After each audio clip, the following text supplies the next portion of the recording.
This is a not very stable Dooney double pocket Outback, and there are no videos on YouTube about this bag, so I wanted to add one real quick before this goes off to its new home. I sold it. As you can tell, when this bag is stuffed, it doesn't want to stand up on its own. It's a little front heavy because of these beautiful pockets. This bag is about the same length, come on, as a small satchel. However, it is much less deep. This is getting silly. Much less deep. If I hold this like a leash, there we go. And of course it is vintage. So this bag is from, I believe, the early to mid 90s. I think they may have made them for a few years. I believe that I saw one on Horse Keeping, which was in perfect condition, and they said that it was from 96. So I'm not sure about that. This is the vintage Dooney all-weather leather. And it has these braided toggle straps and solid brass toggles. I accidentally, inadvertently bought a fake all-weather leather bag recently, a few months ago, and online it looked real. I didn't, and someone said when I posted the photo of it, like, it looks fake instantly. And I was like, well, how can you tell by looking at it? Well, first of all weather leather, the old stuff, is nice and pliable. So when you look at a photo of it, it's going to be all wavy and soft. See how soft that is? And this is shiny, and I conditioned it, but it's not ultra shiny. It's very soft and flexible, and the fake stuff is really stiff. The interior of these older bags are all suede, which is part of why they're really not my style. And the suede, see, everywhere suede, which is why a lot of them are really disgusting inside. This one's actually really clean. And then it has these pockets, which are brown, and they are coated cotton. See that? They're artificial. They have a little brass snap, and inside there are some card pockets. You can see the back side of the fabric here. It's actually quite soft. And there's also a zip pocket that's quite deep. And the zippers have these little covers. See? Flappity flaps of leather. This one's curled a bit. And they are little arrow-shaped pull tabs that don't say Dooney or anything on them. There's also on the side here the official Dooney and Burke tag. If it's missing a tag, it's usually a fake bag. And here's the serial number behind it. You can see that the edges where the suede meets is wrapped in fabric. It's just really beautifully made if this is your style of bag. And that the edges of the trim are fatter inside than they are on the outside, but they're still extremely neat. I feel like fat trim excess is another sign of the fake bags. It has these two all-weather leather pockets, and they're lined. And do you see how this is rounded? It's like really high quality trim. You can see that it is grained. It is leather, although it is very smooth. And you see how little excess there is here in the front. The stitching is very fine, and there's nothing bonding the edge of the leather there. It's just raw leather. It's rolled here, and I think there's something inside of it to give it that shape, and then there's more excess on the back. Here's suede again. And then these pockets are like untreated leather. Ugh, stop falling over. And so they tend to get you know, wrinkles and marks and stains, and also they're quite soft over time. So if you want to buy one of these, make sure that the pockets look like they're in good shape. I would keep it stuffed, and I'm going to ship it stuffed. Oh, and the inside of these pockets are the all-weather leather. And then I don't know if I can show you. It's an unfinished leather on the back that's smooth. It's not sueded. This trim is just, I mean, if you just look at how expertly done this is, you can just think how much time it would take to do this so perfectly.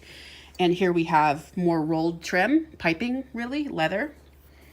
And then at the bottom, there is this seam. and more trim. There is a meeting of two trim pieces that does happen in Dooney bags, but they do them in a really like nice way, and they meet almost at the seam again. On the back, there is a big pocket, and it is not a snap pocket. It is it's like a brad. So getting it open is not the easiest thing, and you can see there's some tarnishing there from the brass. If you don't see any tarnishing, it's probably fake. And there's just this nice 3-piece set here. Some of the vintage Dooney bags have this sort of 3-piece design in the front also. So you've got the all-weather leather on this side of the pocket, and then the suede again on the other side of the pocket. And closing it again with one hand is probably not going to happen. Let's see. Yeah, it's not going to happen. Oh God, go in there. There we go. Okay, so this is a huge pocket. Like, I mean, you could toss an iPad, a small iPad in here, no problem. Like the iPad mini or a Kindle, you could probably even slip it in through the side. I'm getting my whole hand in here. My hands are large. Hello. So this would very easily hold one of those large smartphones, just going in the side and being totally fine.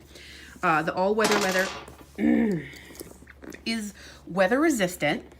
So this part, basically water will roll off it like water off a duck's back, which is apparently the whole point of the logo. You can see how nice and three-dimensional this is and how clean it is, how saucy the duck is looking. And the untreated leather, like this stuff is not particularly. So if you have that type of bag and you want to use it, I would highly recommend that you treat the leather with a protectant. Now, when it comes to the sides, something I've learned recently about vintage Dooneys, please stand up, is that the strap is always removable. So you can see here that this is not riveted permanently onto the bag, that this is another one of those brads. See the little release slice there? So I could just pull this right off, and I'm not going to, but I could pull this right off and remove the strap.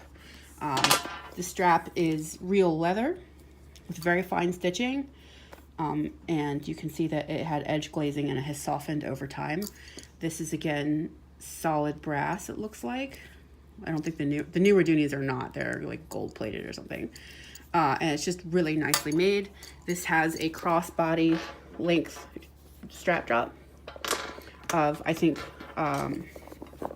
21 inches max, and I think 18 inches minimum. So it's definitely a very generous strap, and it actually fit me and hit me on the hip, but it's just not the bag for me.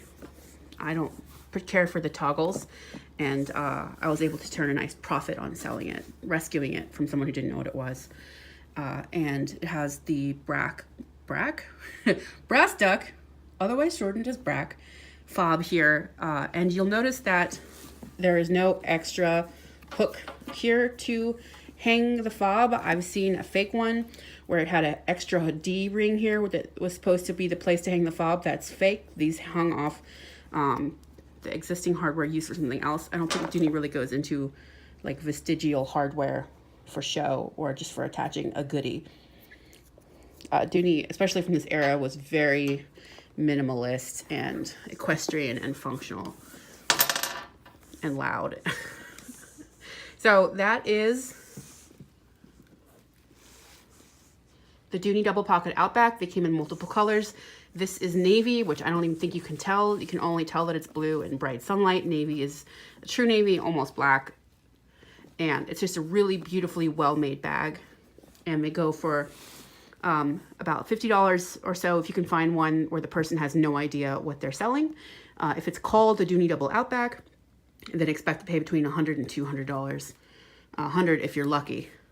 I believe this one sold for 120-ish when I sold it, so I made a fairly good profit. If you find one and you like it, grab it, especially if it's in one of the light colors or black, which are the most desirable, I think. That's it for the Dooney double pocket Outback. I hope this was helpful, and if you end up buying one, let me know. Let me know how you like it.